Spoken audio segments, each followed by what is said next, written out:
వచ్చినప్పుడు మనం ఆయనతో కూడా వెళ్ళటానికి మార్గము. ఈ ఫలాలు మనలో లేకపోతే, ఈ దొండకాయలు వంకాయల కాడ నువ్వు ఆగిపోతే, దేవుడు వచ్చి బోర వదిలినప్పుడు అక్కడికి నీవు వెళ్ళలేవు. కాబట్టి నువ్వు నిర్ణయించుకోవాలి. అక్కడ బెతస్తా కోనేరు అని ఉంటుంది. ఆ యోహాను రాసిన సువార్త 5వ అధ్యాయం మనం చూస్తే అక్కడ రాయబడింది. బెతస్తా కోనేరు అనే ఒక పాండ్ ఉంది, అక్కడ కోనేరు ఉంది. అక్కడ ఆ కోనేరు దగ్గర ఏం జరిగిందంటే, దేవదూతలు వచ్చి ఆ నీళ్ళలోకి దేవదూతలు వచ్చి అప్పుడప్పుడు నీళ్లు కదిలిస్తా ఉంటాయంట.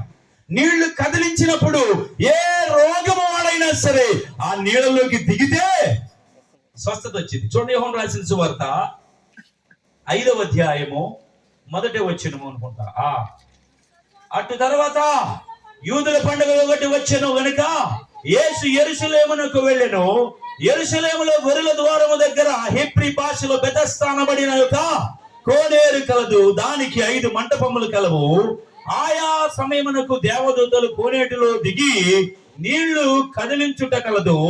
నీరు కదిలింపబడిన పిమ్మట మొదట ఎవరు దిగుతారో, ఎట్టి వ్యాధైనా సరే, ఎట్టి వ్యాధైన, క్యాన్సరో, కరోనో, లేకపోతే ఇంకో డేంజరస్ డిసీజ్ ఏదైనా సరే, వాట్ ఎవర్ డిసీజ్, వాళ్ళు నీళ్ళలో దిగితే స్వస్థత.